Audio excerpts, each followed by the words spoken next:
Hello readers, it's Mrs. Saul and I've got another story for you today. So we are going to be listening to a story about a little boy who is trying to whistle. Before we read, please make sure that you completed your worksheet and wrote down everything you know about whistling. If you didn't do your worksheet yet, pause the video here and go ahead and do that. And then come back and hit play when you're ready. Okay, so the story we're going to be reading today is called Whistle for Willie, and it was written by Ezra Jack Keats. Now, just like I asked you to do on your worksheet, I'm going to do the same thing. I want to activate my schema to get me ready to read. So I'm going to look at the title, Whistle for Willie. I'm going to look at the cover. I see a boy and a dog. And I'm going to activate my schema. And the first thing I want to think about is, what is whistling? What does whistle mean? Well, I know that whistle or whistling is a sound that you make with your mouth.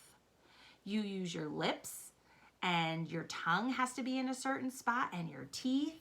And you have to blow air out of your mouth to make a whistling sound.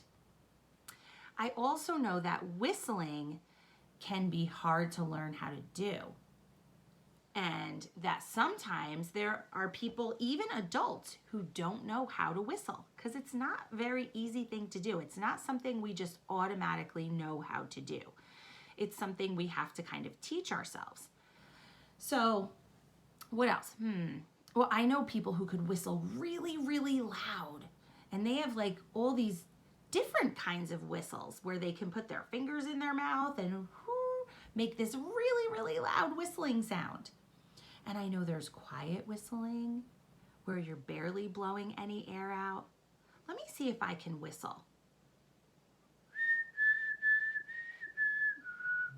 Oh, so I noticed when I just tried it out that my tongue is right behind the bottom of my teeth, my bottom teeth down here. And my mouth is kind of pursed, as they call it. You have to purse your lips like that. Ooh, it's kind of a funny face, isn't it? That's how you whistle. All right, so I know all about whistling. I have thought a lot about it, and I think I'm ready to get started on this book. So let's start reading Whistle for Willie. Whistle for Willie by Ezra Jack Keats. He is the author and the illustrator, friends.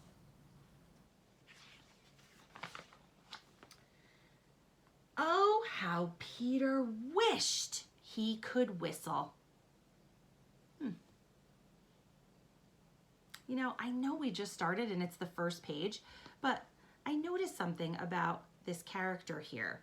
Now, we just talked about how whistling can be hard to do, and the word said how Peter wished he could whistle. So I think Peter is the boy. And when I look closely at Peter, I can tell from his body language how he's leaning against the pole and his face is kind of down.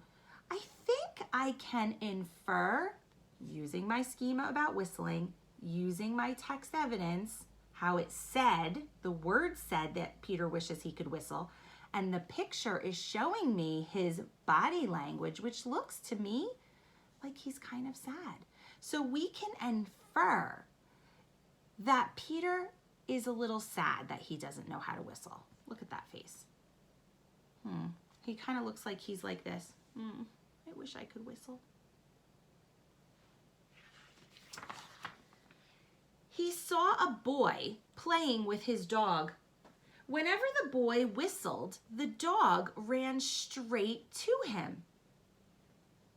Peter tried and tried to whistle, but he couldn't.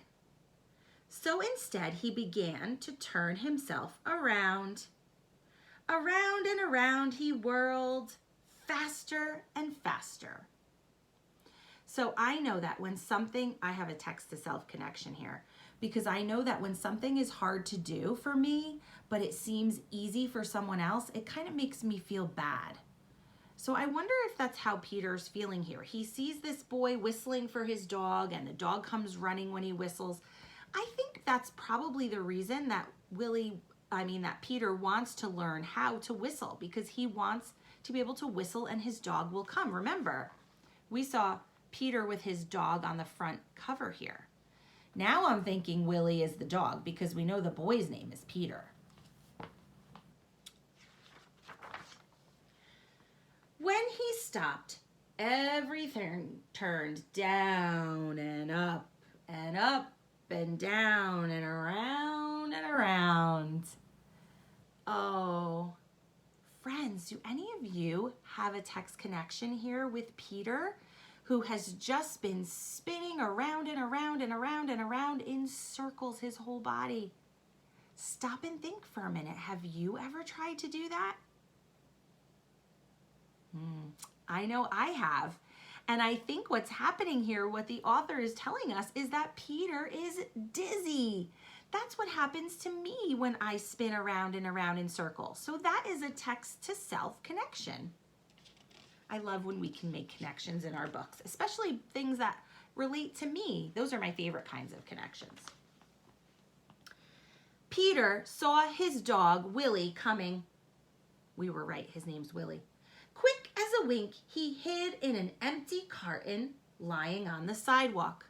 I know that a carton is another word for a box, but if I didn't know that, I could use this picture to help me.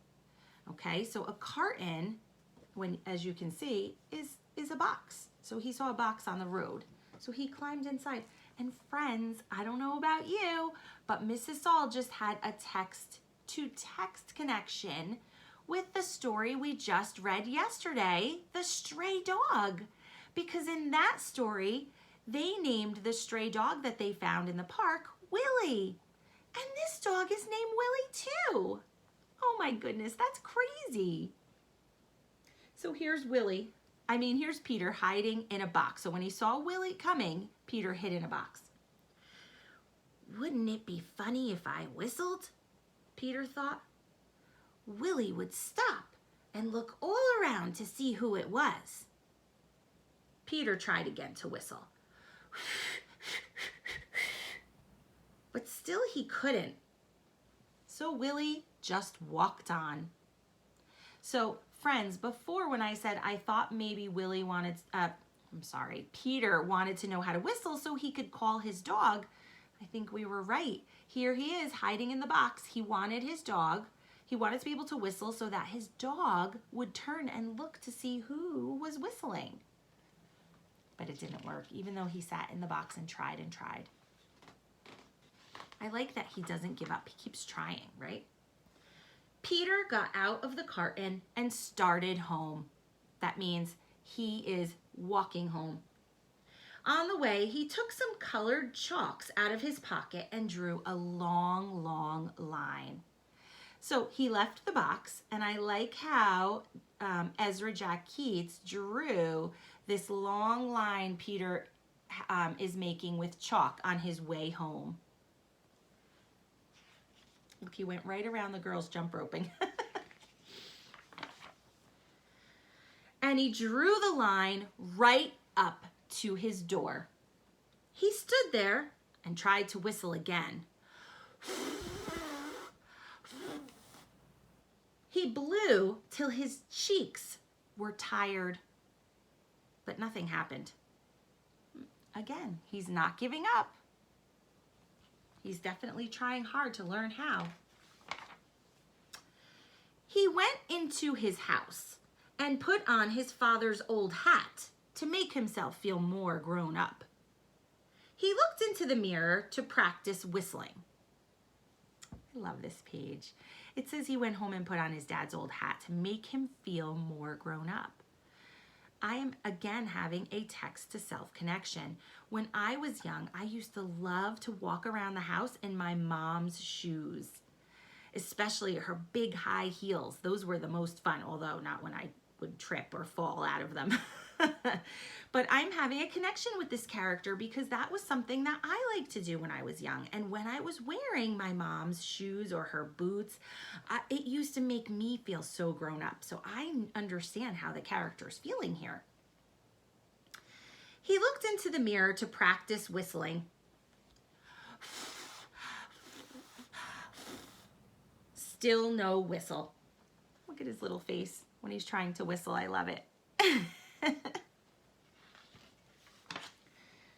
When his mother saw what he was doing, Peter pretended he was his father.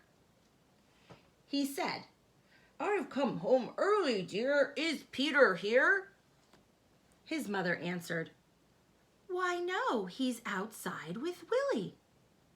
"Well, I'll go out and look for them," said Peter. This page is so cute.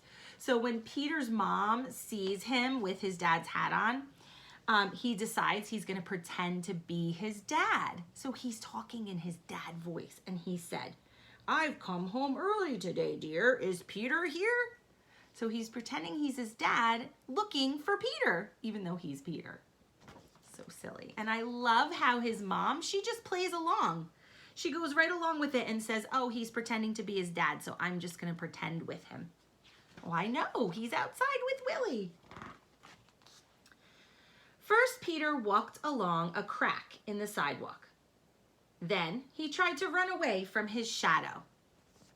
Friends, I don't know about you, but I'm having some more text to self connections here, text to self. Because when I was young, I used to like to sometimes not step on any cracks, but sometimes I would also walk only on the cracks. And that's what he's doing. He's following a crack in the sidewalk. And then over here, he's trying to run away from his shadow. I remember doing that when I was a kid too. He jumped off his shadow, but when he landed, they were together again. That's true. I've tried that also. You can try to jump up in the air and get away from your shadow, but when you land, which you always do, your shadow's right there again. He came to the corner where the carton was. Remember, a carton is a box. And who should he see but Willie? Oh, so he's at the corner, and here comes Willie around on the other side of this, coming down this towards the corner where Peter is. So let's stop here and make a prediction, okay?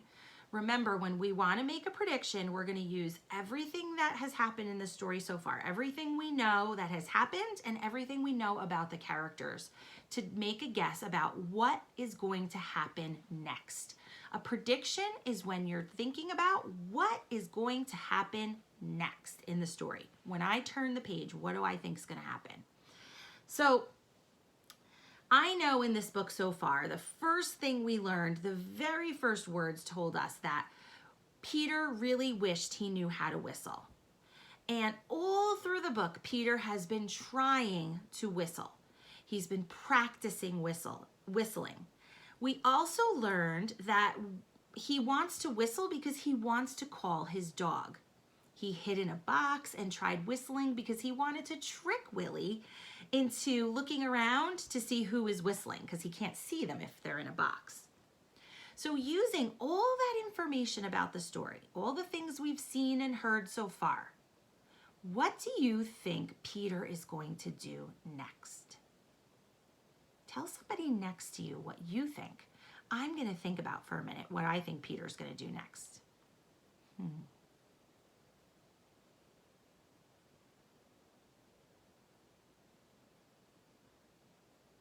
Okay, so here's what I think. And sometimes what I think might be different than what you think. And friends, that's okay. That's what makes us all unique. We all have different thoughts in our head. So if your answer is different or your prediction is different than mine, it doesn't mean you're wrong and I'm right. You might be right and I might be wrong, or vice versa. We don't know. It's just a guess. A prediction is a guess using everything you know to make a smart guess. So thinking about everything that happened in the story and how Peter's been trying to whistle and he really wants to whistle for his dog, and I know that he hid in a carton before, I think my prediction is that Peter is going to hide in the box again, in the carton, and he's going to try to whistle again. That's my prediction. Let's see. Peter scrambled under the carton. Well, I got that part right. He blew and blew and blew. Suddenly, out came a real whistle. Willie stopped and looked around to see who it was. Look at Willie. He's looking. Friends, I feel so excited for Peter right now. He finally did it. He whistled. Oh. And my prediction was correct. Was yours? It's okay if it was, and it's okay if it wasn't. No big deal. Doesn't matter. It's me, Peter shouted and stood up. Willie raced right to him. Oh, this makes me happy. This is what he wanted to do. He wanted to whistle so his dog would come running like the other boy who could whistle for his dog. Peter ran home to show his father and mother what he could do. Look, he's showing them. They loved Peter's whistling. So did Willie. Peter's mother asked him and Willie to go on an errand to the grocery store. An errand is when you have to do like a chore. Usually it's a chore where you have to leave the house. You have to go somewhere to get something or do something. So his mother asked him and Willie to go on an errand to the grocery store. He whistled all the way there, and he whistled all the way home. Friends, let's stop and think for a minute and see if we can infer. How do you think Peter is feeling right now? How do you think he's feeling at this part of the story? Remember, we can use our schema. So everything we knew and talked about whistling, we can use the evidence from the text, the things that happened, what the characters did, and we could use those two things, our schema and our evidence, to infer how a character is feeling. So I know whistling is hard. I know it's a sound you make with your mouth, and it's not always easy to do. I know in this whole book, Peter's been trying and trying and trying to whistle. And now he finally did. And when he did, his dog came running. And then Peter went home and he showed his parents how he could whistle. And they were so happy for him. They loved his whistling, and so did Willie. Now the text is telling me that he whistled all the way to the grocery store and all the way home. Friends, all of those clues and everything I know about whistling tells me that Peter, I can infer that Peter is probably feeling very happy right now and very proud of himself. You feel so proud when you finally learn how to do something that maybe took you a long time to learn how to do. So I think the best word for how Peter's feeling is proud. But we could also say he's probably happy or excited. I hope you enjoyed this story. And I wanted to point out to you, oh, look what was at the beginning of this word. Did anybody notice that when you were reading? Whistle. Whistle has that sound of w that we are learning this week. This is another way to spell the sound of w. Whistle. There's a word with it.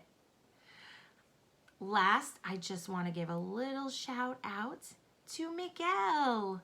Hello, Miguel. I hope you enjoyed our story today. Friends, until I see you next time, keep reading, keep thinking, and I'll see you later. Bye.